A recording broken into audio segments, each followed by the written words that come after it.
Sodor Island Horror Stories, The Candy Engine. It was October on the island of Sodor. All the engines were getting prepared for Halloween, as well as the Halloween festival, which would have fireworks, games, activities, music, food, and a best costume contest. Oliver was puffing down the line to pick up some freight cars full of apples from the Wellsworth Vicarage orchard. However, his driver stopped him as he remembered a story that he was told when he was younger. Oliver saw two freight cars at Wellsworth Station. His driver sighed with worry. "We have to bring these two freight cars to Henry's Forest," he said to Oliver anxiously. Oliver was confused by what his driver meant. "What about the apples for the Halloween festival?" he said in a hesitant tone. "Don't worry, Oliver, old boy. We will still bring the apples to the designated destination for the party," he said with an anxious but firm tone. Oliver coupled up to the two freight cars. They both had the open top part of them covered with a green tarp. Oliver was confused, whistled, and set off for Henry's Woods, or Henry's Forest, whatever. Oliver soon arrived at the middle of Henry's Forest. They stopped at the middle. Oliver's driver and fireman climbed out of his cab and removed the green tarp from the green freight cars. Inside of them was candy of all sorts, as well as other confectionery sweets. "This should be our peace offering to her," he said to his driver in the worried tone. "It's important that we do this every October on the island of Sodor. We don't want her to terrorize this railway or harm anyone or any of the engines, especially Oliver. He's already been rescued from certain death once by Douglas. We don't want him to deal with that again," said Oliver's fireman nervously. "We should tell him." Oliver watched as his driver and fireman got back in his cab, and then they went to the vicarage orchard. Oliver wondered why his driver and fireman felt nervous. Soon they arrived at the orchard. The freight cars full of apples were set to be delivered. Oliver was coupled up to the apple cars, and soon they headed off. Oliver liked the smell of the orchard and how it smelled like apples. Later they passed through the forest. "Mr. Oliver, you and your crew seems relatively nervous. Are you okay?" Toad asked. "Driver, fireman, what was it that you wanted to tell me?" asked Oliver in a confused tone. His driver told the story as they headed to the destination. Soon they made it to Knapford Station. They dropped off the apples and headed for home. They arrived at Tidmouth Sheds, and the other engines saw that Oliver did not look happy. "What's the matter, Oliver? You didn't say hello." "Oh, sorry. I was just thinking of something that my driver told me." "What was it about you when you landed in the turntable well?" chuckled Gordon. "Or that time you humbled that rusty, troublesome truck Scruffy by pulling him apart?" laughed James. "Or the time where you derailed and became a snow engine?" laughed Henry. "No, it was none of any of those kind of past tales," said Oliver as he glared at the others.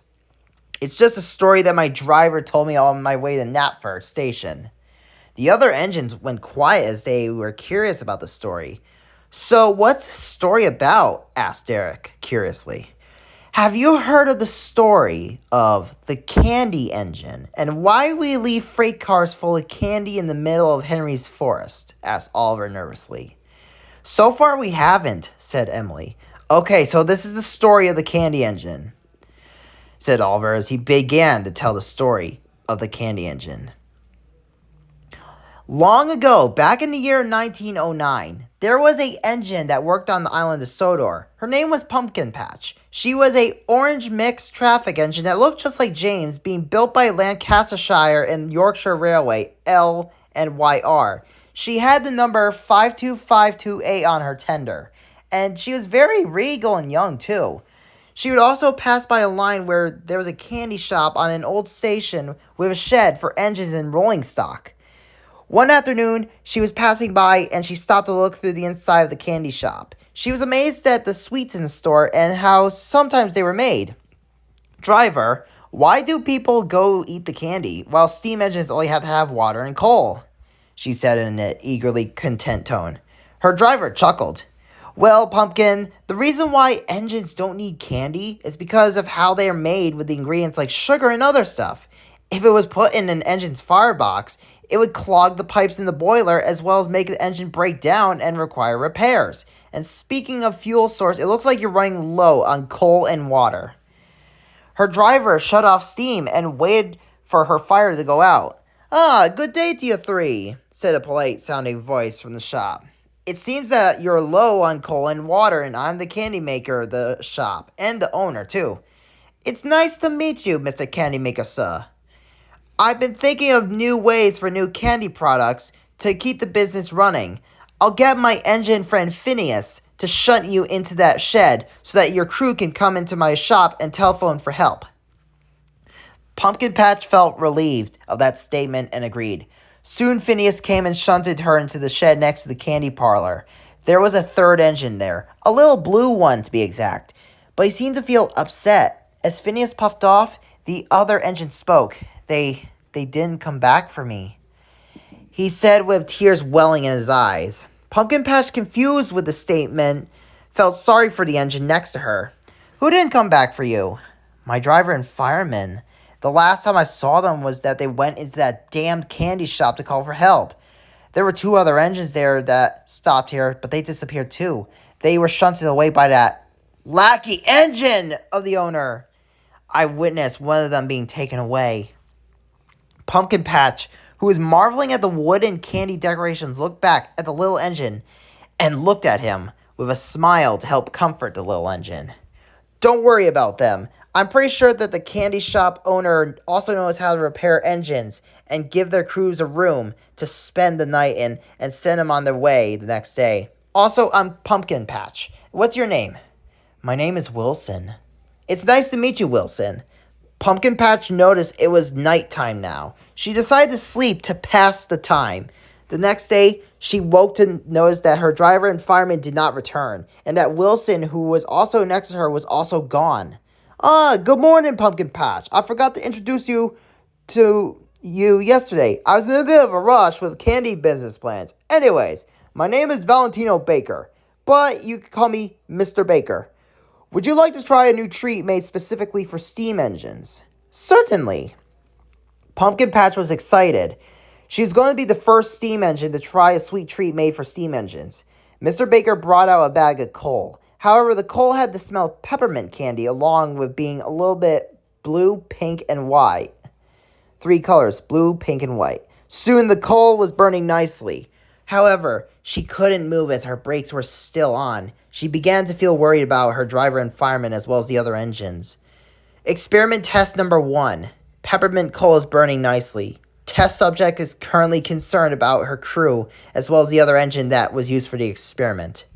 Pumpkin Patch was horrified and realized that Wilson was right. As time passed, more sweet treat experiments were created.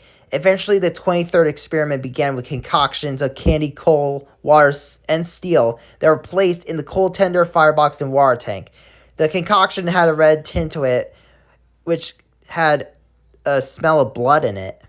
She complained about metal fatigue, along with the smells of candy mixed with the blood, paint, and steel. However, she then began to shake and rattle and started to change and mutate, and then she began to transform. She was no longer an orange engine, but now a part engine, part candy freak. She had all kinds of candy patterns from her funnel to her wheels, and her shape now resembled the engine bases of a GCR Class 8028-0 steam engine. And worst of all was that she went completely insane off the fucking charts. "Good evening, Pumpkin Patch. Are you ready for the next experiment?" "Oh, dear God, no!" Mr. Baker screamed when he caught his eyes at the candy engine. The candy engine stared down at him. "No, no, no!" Mr. Baker screamed before his screams were cut off. Phineas, who was heading towards the candy shop, heard his boss's screams. That sounded like the boss. Phineas puffed around the bend and found his boss, who was now dead. "Boss, no!" Then he saw the candy engine. He was horrified and began to shake and rattle from fear. The candy engine saw him and cackled while puffing up to him, her sharp teeth now resembling candy corn, and her lollipop swirled blue and pink eyes stared directly into his soul as she puffed into the back of the nearby sign next to the candy shop, causing the shop to collapse with the chimney to land on Phineas.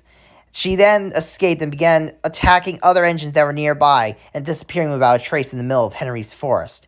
And on every year, on the month of October around the Halloween season and during the Halloween holiday, The engines leave coal trucks to fill with unwanted candy as a peace offering to her as she returns every October. Otherwise, she will go after the engines who don't leave a truck filled with candy. And where did the engines leave these trucks filled with candy? They leave the trucks in the middle of Henry's forest. The other engines were shocked, all except for Simon, who snarled, "That is the most ridiculous thing I've ever heard. How can an engine turn into some part candy amalgamation?" "You don't know that for sure. She could possibly exist out there." "It's not a joke. She's still out there," said Oliver in an ominous expression while glaring at Simon. "Phew! Little engines and their silly stories." Simon snarled as he puffed off. Simon was a new engine on trial to Sodor, and he had no time for Oliver's reasoning. The following days passed, and the engines took Oliver's advice of leaving candy in the middle of Henry's forest after hearing the story being passed around. Soon, it was Halloween, and everyone was having a good time delivering passengers to the party. However, Simon kept thinking of Oliver's story. "It's not real. She's not real. There's no such thing as a candy engine. Oliver has to be making this nonsense up." He snarled as he was heading for the sheds. However, he had to go through Henry's forest to get to the sheds. It was the fastest way to Knapford. He passed by a few other engines that warned him of the candy engine, but he just snarled and ignored them. "Why should I leave candy in the middle of the forest for a figment of Oliver's imagination? She isn't real. That candy would probably either be rotting or be eaten by deer or raccoons in the middle of the forest." Soon they entered Henry's forest. However, Simon didn't bring any candy. And to make matters worse, he had to go through the forest at night. And then there was trouble. Simon had burst his safety valve, and then he stopped. He had broken down. "Oh, bother! Now I'm stuck here." "Don't worry, Simon. We'll go telephone for help." His driver and fireman left his cab and walked off. But it wasn't long, however, until he heard two screams from the far distance, only to be cut off with a silence and loud splintering sound in the distance, along with the sound of metal creaking and metal hitting the ground. Then he heard the sound of a female giggle and laughter echo in the distance. "What was that?" The laughter echoed again, and then he heard an unfamiliar whistle as soon as an engine approached in the distance slowly. The engine was covered in candy from her funnel to her wheels, with all types of patterns on her. She was smiling and cackling maniacally as she saw Simon. "Trick or treat, Simon!" The candy engine laughed maniacally. Simon was horrified at what he was seeing. The candy engine puffed faster to him and bashed into him, sending him backwards a little bit. The candy engine began to charge at him again. "No! No! No! This is impossible!" The candy engine just kept advancing to him. Meanwhile, Oliver was puffing along down the line when he heard Simon's screams, only in the distance, only to be cut off with the sound of metal being crushed and a gruesome crunch. "What was that?"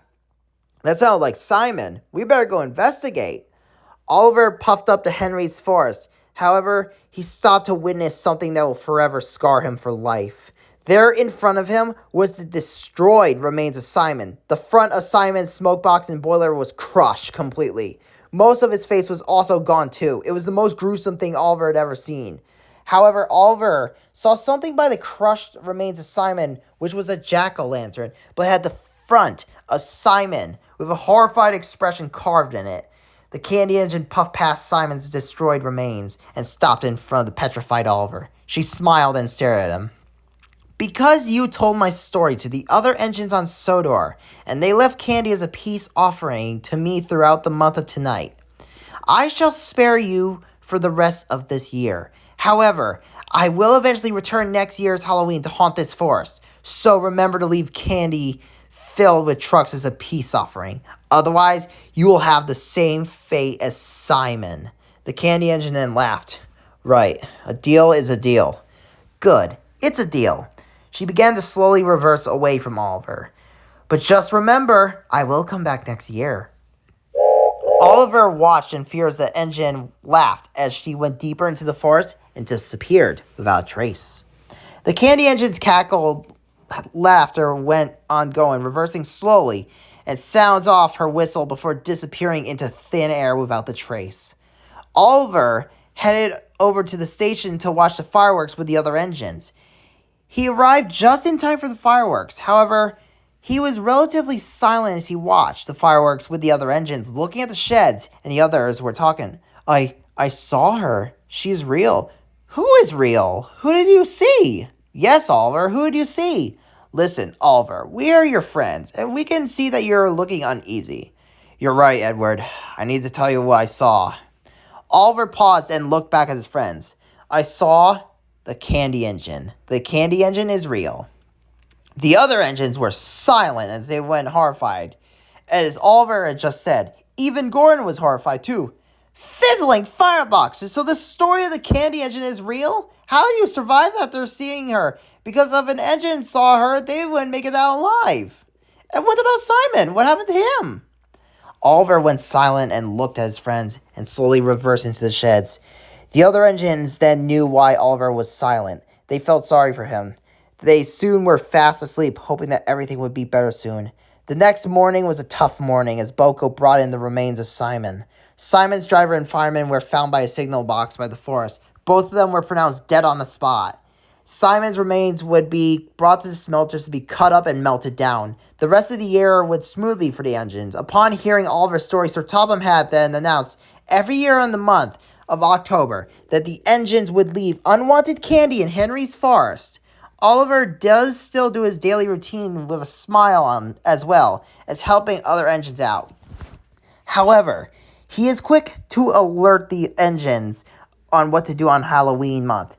If you leave candy in the middle of Henry's forest as a peace offering to the candy engine, he said, she will let you go free. Otherwise, if you don't, you will be her next victim.